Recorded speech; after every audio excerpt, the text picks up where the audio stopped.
El black metal es uno de los tantos subgéneros que nos podemos encontrar dentro del metal, pero su peculiar sonido, atmósfera e historia es una de las tantas características que lo hace un género estrepitosamente interesante, puesto que dentro de su composición no solo encontramos desastres, sino un encantador alboroto, desde prominentes guitarras estridentes,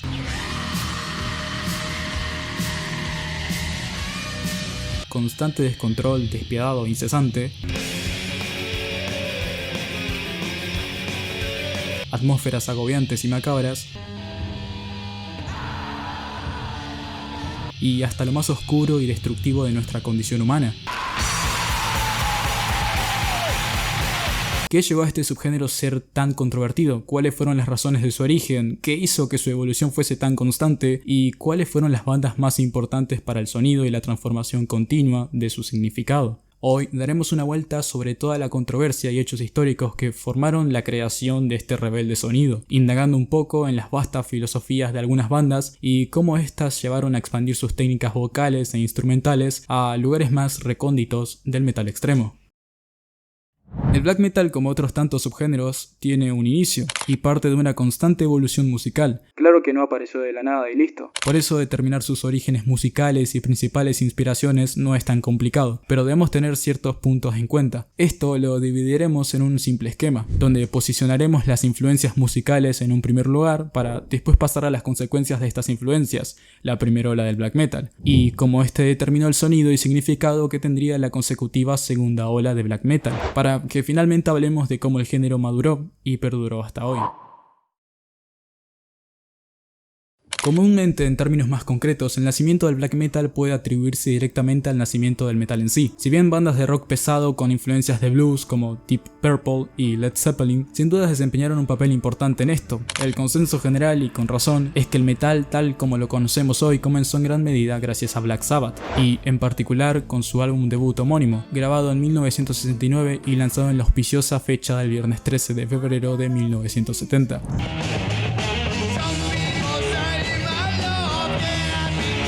Black Sabbath tenía sus raíces en el blues rock. De hecho, el álbum debut contiene dos versiones de temas de este género, pero el lanzamiento fue un claro paso hacia territorios más oscuros y pesados. Pero no hay duda de que fue una grabación que marcó un hito y que efectivamente impulsó tanto a este género naciente en su conjunto como posiblemente a las cabezas que posteriormente llevarían estas ideas a lugares más oscuros. El tema inicial, que lleva el mismo nombre y se basa en el tritono o intervalo del diablo, se inicia con una introducción inquietante de campanas de iglesia y un clima tormentoso, una combinación que se convertiría en una parte muy familiar de la escena del metal extremo. A pesar de algunos momentos más ligeros, el disco se deleita en lo macabro y lo premonitorio, con composiciones dominadas por tonos menores acompañadas de letras obsesionadas con lo oculto, y la figura del mismísimo Satanás mencionado explícitamente tanto en la canción Niv como en la canción principal.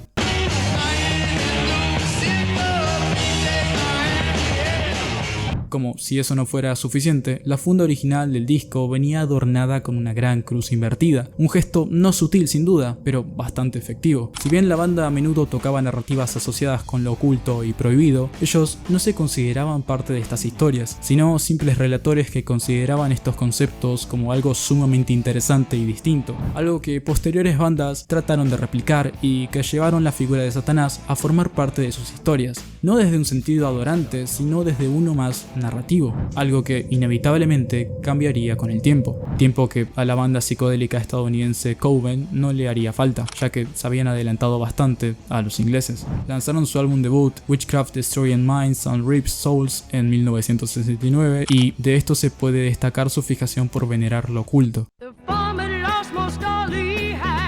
Algo que, si bien en su momento no tuvo tanto alcance por lo masiva que resultó ser Black Sabbath, sí que consolidó el espacio para que bandas posteriores pudieran tener un espacio para nuevas ideas. En el proceso, reivindicando muchos elementos del arquetipo del metal, entre ellos el uso de la cruz invertida y el gesto de lanzar los cuernos con la mano, aparentemente uno de los primeros ejemplos registrados. Este gesto sigue siendo un signo incondicional del metal extremo, ya que finalmente fue popularizado por el vocalista de Black Sabbath, Ronnie James Dio, que reemplazó al cantante original Ozzy Osbourne tiempo después. Aunque eran bandas fascinantes, Coven y otro ejemplo como lo es Black Widow tuvieron como mucho una influencia marginal en el black metal, que surgió más del corazón del metal pesado en en sí, a pesar de las innumerables influencias de las que finalmente se beneficiaría. A su vez, las semillas del metal pesado y el metal extremo fueron sembradas sin dudas principalmente durante los años 70 por un triunvirato impío formado por Black Sabbath, Judas Priest y Motorhead, que, como no, fueron las influencias más importantes y que siempre se suelen mencionar, aunque siempre se suele saltar un ingrediente bastante importante en esta historia: el punk rock, específicamente la escena británica que explotó a partir de 1976. Estridente, agresiva y violenta, se puede argumentar que hasta principios de los 80 el punk era la forma más pesada de música disponible, al menos igual a la severidad auditiva de las bandas de heavy metal de la época, siendo Motorhead la banda que ayudaría a desencadenar los movimientos hardcore y crust punk, estos géneros evolucionando de la mano con los primeros punks extremos. Pero que finalmente la banda que juntaría y patentaría una separación de este nudo de dudas sería la irreemplazable Venom. En pleno auge de la The New Wave of British Heavy Metal, Venom no solo fue fundamental en la creación y desarrollo del metal extremo, sino que también fueron posiblemente la primera banda para la que tal descripción podría considerarse precisa. En ese contexto, la música puede parecer relativamente dócil para los estándares actuales, pero durante un tiempo Venom fue posiblemente la banda de metal más pesada, ruidosa y desagradable del mundo. El grupo surgió de las cenizas de una anterior banda llamada Guillotine, a la cual le hacía falta integrantes, de los cuales Anthony Bray, el vocalista, Clive Archer y, no menos importante, el guitarrista Conrad Land serían los nuevos integrantes de la ahora conocida banda Venom. Esta primera formación grabaría en su primer demo, Demon de 1980, el cual destaca una pista llamada Raise the Dead y poco más. Luego de este demo, Venom sufriría un nuevo cambio en su alineación, puesto que se habían quedado sin bajista y Conrad ahora debía ocupar el puesto por escasez de tiempo, en el transcurso creando el conocido bajo Bulldozer, algo que determinaría su puesto en el bajo.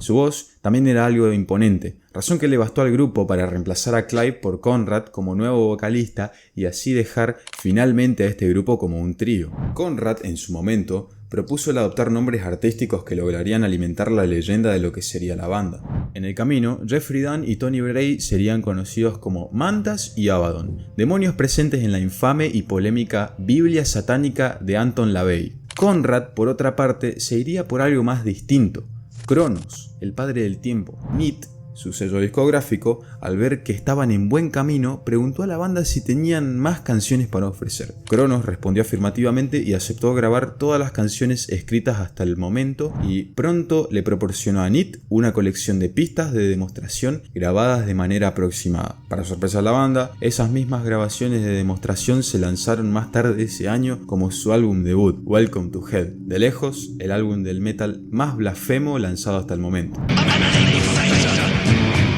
A pesar de las letras siniestras, los músicos involucrados estaban muy lejos de los sanguinarios adoradores del diablo que retrataban de manera lúdica en sus canciones. Eso no quiere decir que no compartieran un interés por el satanismo y lo oculto. De cualquier forma, Cronos eligió no recurrir a estos temas directamente y, en su lugar, escribió letras mucho más melodramáticas, del estilo terror, que se basan en el miedo de la gente al lado oscuro, en lugar de explorar las creencias y actividades reales de los practicantes genuinos. En propias palabras de Cronos: lo que hacemos líricamente es anticristiano, lo que cantamos es lo opuesto a lo que dice la iglesia. En realidad no predicamos el satanismo, solo escribimos fantásticas narrativas sobre el anticristianismo, letras que asustarían deliberadamente a los ignorantes. Esto demostrando que en sus inicios no se buscaba venerar la figura de Satanás, sino por medio de este dar a entender el rechazo de estos valores e ideas, algo que más adelante mutaría entrando en la segunda ola. Y es que, acá es necesario un poco de historia. El cristianismo fue un movimiento expansionista, lo que significó durante mucho tiempo tribus paganas, culturas e ideas distintas fuesen silenciadas y olvidadas por los padres de la iglesia. Esto llevó a que los pueblos tomados tuviesen que olvidar sus antiguas creencias y volcarse ahora por la nueva religión dominante. A esto le debemos sumar el ideal monástico, que era un modo de vida que buscaba la forma de renunciar al hedonismo adoptando una forma de austeridad y autonegación, lo que llevó a casos de censura, limitaciones y brutalidad. En el curso, perdiéndose creencias y generando odio y rechazo hacia lo distinto y antecesor. Es en esto cuando aparece la figura de Satanás, alguien que influye y representa todo lo opuesto a los valores cristianos, que será de vital importancia para distintos movimientos, pero en lo que nos concierne, un notable protagonista en esta historia. Pero volviendo. Dejando de lado las imágenes que incitaban al anticristianismo, el álbum fue sin duda un trabajo innovador. El primitivismo y la cruda barbarie de las 11 canciones lo hicieron memorable al instante, con una percusión sencilla y estrepitosa, guitarras densas, ese sonido de bajo y voces que eran más gruñidas que cantadas. Así, tiempo después, saliendo Black Metal, su segundo álbum de estudio. Una composición cruda y musicalmente mejor, junto con una producción aún más ruidosa que antes, dieron como resultado un sonido más ajustado que permitió que las canciones brillaran, al tiempo que cambiaban algo de la violencia del debut por una atmósfera más amenazante. Temas clásicos como la canción principal, Leave Me in Hell, Don't Burn the Witch, Black Metal y la irresistible y muy versionada Countess Bathory.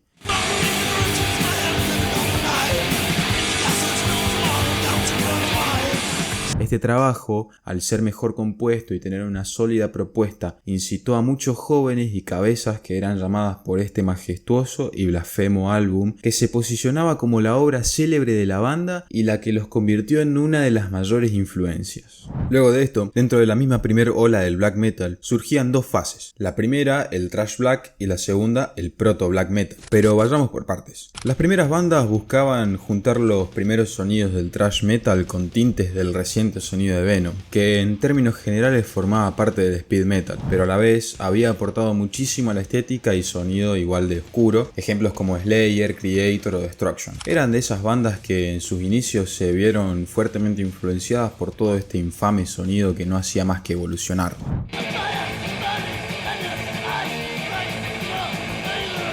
Básicamente la mayoría de estas agrupaciones de la primera ola en un inicio eran, por así decirlo, parte de esta combinación. Todavía no existía el sonido del black metal como tal, sino que todo esto se proyectó en una evolución que surgía con los años. De esta evolución, bandas que sumaron muchos matices en las inspiraciones para la conformación de este tan oscuro sonido, encontramos a Merciful Fate y a Hellhammer. Mercy, si bien no sonaba igual de rápida o pesada como lo hacían algunas bandas como Venom o Slayer, aportó muchísimo este sonido tan descuidado. Pero lo que los inmortalizó fue su incorporación de elementos performáticos, ocultistas y también el corpse paint, algo que no era para nada nuevo, pero que había adoptado una nueva connotación, esta la de representar un cadáver. Hellhammer, por otra parte, fue de esas bandas que duró poco, pero su aporte no. Lideradas por el vocalista y guitarrista Thomas Gabriel Fisher, o mejor conocido como Tom G. Warrior, sería de aquellas bandas que denotaban el incondicional aporte de Venom y ese sentimiento por aumentar la pesadez y oscuridad, junto a las malas experiencias juveniles de Tom y la necesidad de expresar este descontento de las que bandas como Discharge servían de apoyo. Salen demos como Dead Fine, Triumph of Death y Satanic Rites, pero finalmente es su EP Apocalypsis Rites de 1984 el que les daría presencia. Con un sonido turbio y primario, el EP reveló sus inspiraciones del hardcore punk en canciones de ritmo rápido como Massacre, particularmente en la batería, que presentaba una versión más primitiva e idiosincrásica del famoso The Beat de Discharge. Mientras que en otros lugares presentaba pasajes tortuosamente lentos y prolongados, completados con gritos de dolor como en Triumph of Death, de 10 minutos de duración. Esto le valió a Hellhammer para ganarse el cariño de cierta parte del sector, pero no todo fue provechoso. Anterior a la salida del EP, el sello discográfico se había planteado el no sacarlo, porque, en propias palabras, les parecía un trabajo tan terrible que no veían conveniente emitirlo. Esto y las posteriores críticas de la prensa bajaron los ánimos de la banda, lo que los llevó a abandonar el proyecto y más adelante crear Celtic Frost, una banda igual o más potente que la anterior, siendo influyente en posteriores sonidos y, como no, en el proto black metal. Pero bueno, a Hellhammer el tiempo le supo dar su reconocimiento. De paso, habiendo ya mencionado esta segunda fase nuevamente, toca hablar de la agrupación que da un nuevo salto mientras toda esta ola se gestaba y evolucionaba. En Suecia nacía una de las bandas más importantes para el sonido de este género, Bathory. Lideradas por Quorthon, la agrupación representó un salto increíble para la separación con el thrash metal y un avance por consolidar una identidad musical. Bathory, su homónimo, tuvo aportes muy importantes, tanto la voz rasgada y esas incesantes y retorcidas guitarras representaron solo una pequeña parte de lo que esta banda estaba por hacer.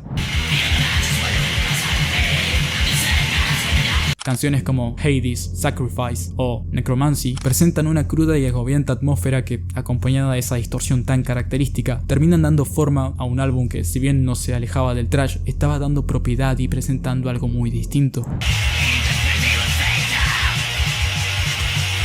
No solo eso, el misticismo que presentó la agrupación y su icónica portada llevó a que este trabajo fuese rápidamente mencionado y reconocido, aunque en el camino las comparaciones no se hicieron esperar. Una cosa en la que la prensa estuvo de acuerdo fue en las sorprendentes similitudes con Venom, una sensación que sin duda se había visto enfatizada por el hecho de que una de las canciones más reconocidas del trío de Newcastle se titulaba Countess Bathory. Las acusaciones claramente irritaron a Quorthon, quien afirmó que fue solo después del lanzamiento del álbum debut que se enteró de la existencia de Venom y otros grupos nuevos como Hellhammer. Argumentó que el único impacto que tuvo esta exposición fue profundizar el aspecto satánico de la banda para hacerlo más sincero y menos ficticio. Algo que resultó raro, puesto que no solo ambos álbumes tenían canciones tituladas Sacrifice, sino que las letras de Raise the Dead de Bathory y la tercera canción de black metal de Venom, Buried Alive, que en realidad se fusiona directamente con la siguiente canción titulada Raise the Dead. Pero independientemente de que Quorthon haya dicho la verdad o no, es innegable el salto que representó este trabajo. Por eso, su siguiente disco, The Return, no dejaría dudas de las intenciones de la banda. Un trabajo que no solo es aún más rápido que el anterior, sino definitorio. Definitorio porque además de seguir conteniendo este constante descontrol, se le suma lo salvaje y crudo de una producción hecha para arder. Conceptualmente el álbum está conectado con constantes narrativas basadas en el error propuesto de revistas e historietas. No obstante, la batería no es el punto fuerte de este álbum, al menos no al nivel de las guitarras, que proponen riffs realmente buenos y cargados de identidad, siendo The Return of Darkness and Evil, para muchos, el primer tema de black metal propiamente dicho. Pero finalmente llegaría el que para muchos es el álbum que define y separa el black metal de manera definitiva, uno que consolida su sonido y en el transcurso inspiraría una nueva ola de bandas fuera y dentro de Suecia. Under the Sign of the Black Mark, para muchos el primer álbum de black metal. Definir este lanzamiento es limitarlo. El sonido frío, sombrío y cavernoso sigue siendo factores clave en el atractivo del álbum. Es impresionante lo atmosférico y singular que resulta ser, algo que sin lugar a dudas se complementa de maravilla con sus inquietantes sintetizadores que se usan con moderación, pero de manera efectiva. De esta forma, fomentando la creencia de que se puede tener bastantes ambientes diferentes y aún así mantener la pesadez. Quizás el ejemplo más notable en Women of Dark Desires, una oda a la asesina condesa que inspiró el nombre de la banda.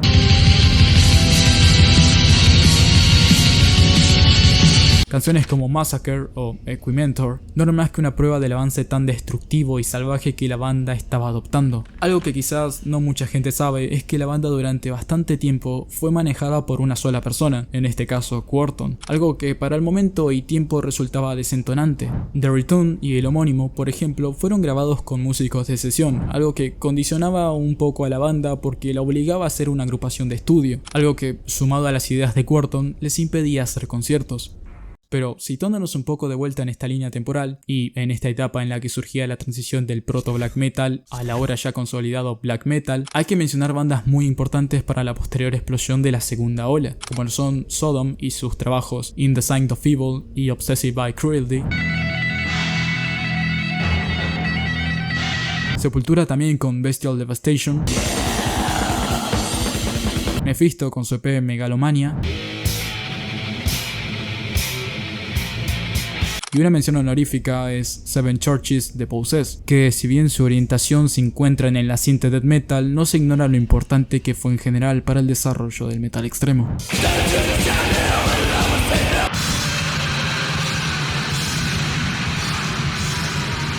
Para principios de 1987, bajo el contexto de la salida de Under the Sign of the Black Mark y la popularidad de trabajos como In the Sign of Evil de Sodom, bandas como Samael, Morbid, Mortuary Drape mostraban un avance y notorio interés por aumentar la gravedad con la que su sonido era plasmado. Las grabaciones eran cada vez más distorsionadas y las voces no paraban de alejarse de los notorios guturales del vecino death metal. Pero dentro de todo este lío nace el Death Crush, el EP de Mayhem, la que es posiblemente la banda más reconocida del género y de las más indispensables para esta nueva ola que se desataría en Noruega.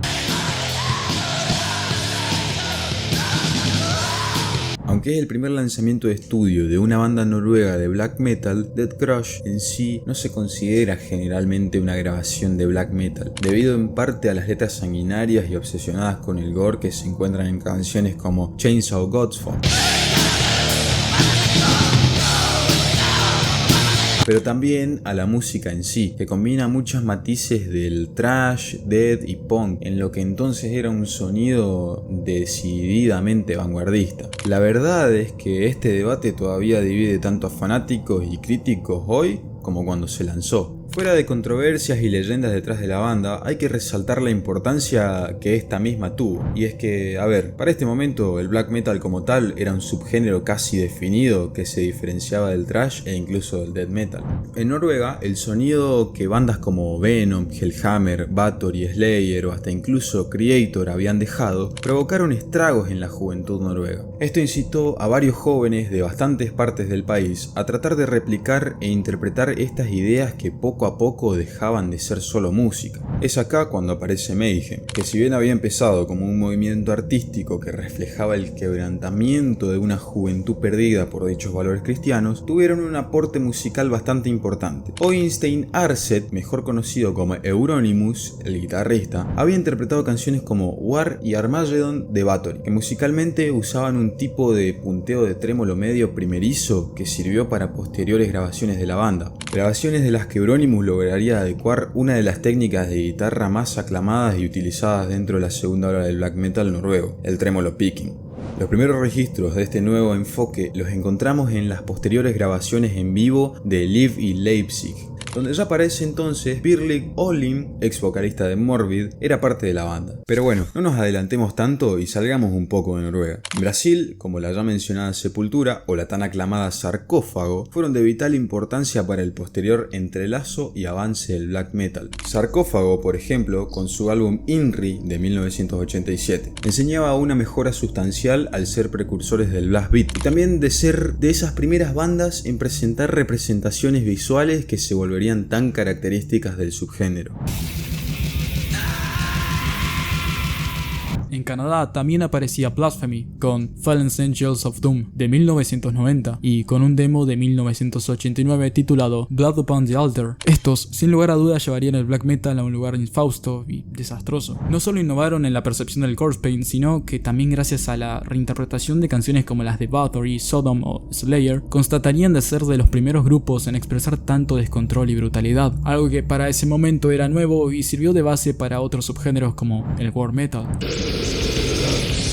También durante este año, otra icónica banda como lo es Beherit estaría dando sus primeros pasos, algo que posteriormente proporcionaría junto a otras bandas una recta explosión en Finlandia. Pero volviendo a Noruega, para este momento apareció Old Funeral, una agrupación con un sonido más death metalero que tendría integrantes que luego se convertirían en las figuras más aclamadas de la escena, Abbat y Demonas, futuros integrantes de Immortal y, como no, Park Pickerness, el multiinstrumentista a cargo de Burzum. Para este momento podríamos oficializar el inminente estallido en Noruega. Por allá del 1991, Mayhem había cobrado una notable popularidad, pero dentro de esa junta de adolescentes la cosa no hacía más que fragmentarse. Algo que no nos vamos a poner a relatar en este video, aunque sí posiblemente no. De manera muy resumida, con el paso del tiempo, Pyr fue empeorando y cometió suicidio. Algo de lo que Euronymous tomaría provecho para enaltecer la leyenda detrás de la banda, sacándole fotos al cadáver del difunto Pyr. Esto provocó que el bajista Necrobutcher, que era el más cercano a Dead, se fuera del grupo. Por consecuencia, Varg Vikernes, ahora conocido y amigo de Aarseth, ocupa el puesto. Así, de esta manera, Euronymous crearía la discografía Dead Like Silence junto a una tienda de discos que llamaría Helvet. esto dándole más importancia dentro de la distribución del metal extremo en Noruega, y de paso incitando a aquellas bandas que orientaban su sonido a uno más death metal a dejarlo e introducirse en este grupo selecto que llamaría junto a Varg el Inner Circle. Durante este periodo, Darkthrone, la cual era una de las tantas bandas de death metal, cambiaría su sonido por uno más siniestro y crudo, gracias a las notables influencias de Euronymous. Su segundo trabajo de estudio, A Blaze in the Northern Sky, de 1992, siendo de los primeros álbumes en salir junto al debut de Burzum como banda. Por estas fechas también saldría el reconocido Immortal Diabolical Full Moon Mysticism de Immortal y Dark Angels de Madruk, fuera de Noruega. Para este momento, este grupo selecto de músicos trataban de incluir e incitar a que más agrupaciones se unieran a este nuevo sonido que ellos consideraban serio y modelo a seguir. En contra de la opinión popular, Euronymous no estaba del todo en contra del death metal en sí. De hecho, elogió ciertas bandas como Carcass en entrevistas, pero se oponía a lo que consideraba falso death metal o live metal, que se caracterizaba como la cara cada vez más aceptable del género. De todos modos, a pesar de sus propias definiciones, no puede ser coincidencia que el impresionante colectivo de bandas que aparecían en Noruega en ese momento utilizaron ciertos rasgos musicales que ahora se asocian con el black metal. Además, muchas de estas bandas se habían convertido al black metal después de haber tocado previamente en bandas de death metal, aunque a menudo con un toque atmosférico. Immortal y Hades, por ejemplo, se habían formado a partir de las cenizas de las bandas Old Funeral y Amputation. Burzum también surgió de Old Funeral, Enslaved the Phobia, Emperor de Embryonic y Thou Shalt Suffer, mientras que Mortem contenía a los futuros miembros de Mayhem. Quizás lo más notable fue que Darkthrone experimentó una transformación dramática de una exitosa banda de death metal técnico a un grupo de black metal en toda regla.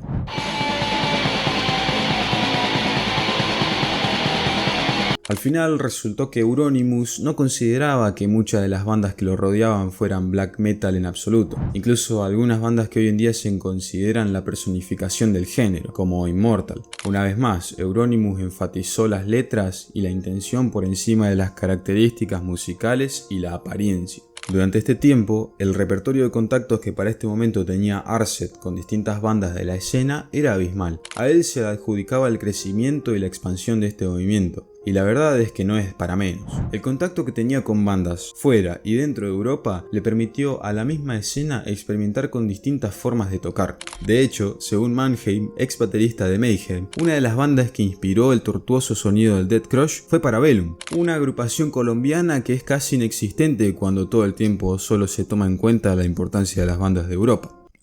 Y durante este periodo el vandalismo y la quema de iglesias está en su auge. El 6 de junio de 1992, la iglesia de madera de Fantoft, uno de los tesoros arquitectónicos de Noruega que fechaba desde el siglo XII, fue quemada. Antes de enero de 1993, los incendios habían ocurrido por lo menos en otras 7 iglesias noruegas. El rechazo religioso que brotaba en el país no había sido coincidencia. Varg Vikernes, principal protagonista de estos hechos, argumentaba que este repentino odio religioso se debía al entendimiento de lo que Noruega había perdido, de cómo su cultura y pueblo perecieron y fueron obligados a venerar a un dios que no era el suyo, surgiendo el deseo de extirpar el cristianismo y así volver a Escandinavia nuevamente pagana. De esta manera podemos entender que realmente muchas bandas en sí no eran abiertamente satanistas, sino que buscaban a través de la figura de Satanás el rechazo hacia una plataforma civilizatoria que no corresponde en Noruega. Bueno, esto según Vikernes. La cosa es que este grupo selecto se volvió algo insostenible. Declaraciones más recientes de los implicados ponen de relieve que no se trataba de un grupo tan formal u organizado como se hacía escuchar. No obstante, el ethos anticristiano satánico del black metal se había convertido por primera vez en una acción directamente significativa, y actividades como la profanación de tumbas y el incendio de iglesias se volvió relativamente común.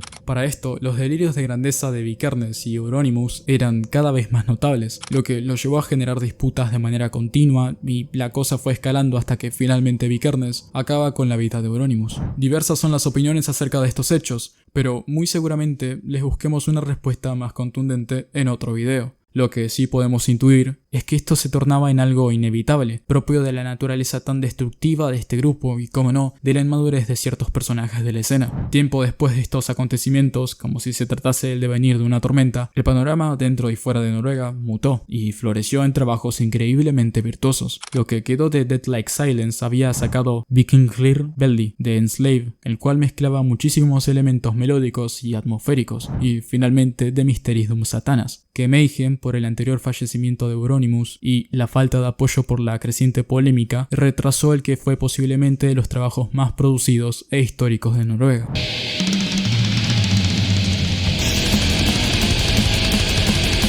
Acá la fase más rica en contenido aparecía. Bandas como Gorgoroth, que abiertamente veneraban a Satanás, exploraban sonidos extremos pero igual de virtuosos. Grupos como Ulver, Windir y especialmente Satyricon abrían la puerta a nuevas exploraciones. Algunos mezclaban todo lo visto y lograban auténticas obras maestras. Otras agrupaciones buscaban mejor sondear por lugares más sinfónicos, como también mezclar otros elementos del metal para hacer un poco más digerible este sonido, como por ejemplo Cradle of Filth.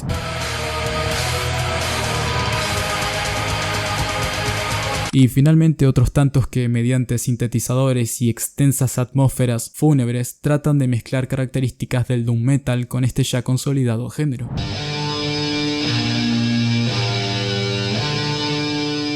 La verdad es que gracias a sonidos como el de Yves Lisset Taros o Philosophe and the Bursum y la creciente popularidad de Vikernes como multiinstrumentista, trajo un nuevo y creciente movimiento de músicos que replicaban esta fórmula para llevar a cabo proyectos más siniestros y oscuros, como lo es el caso de Nargaroth, por ejemplo.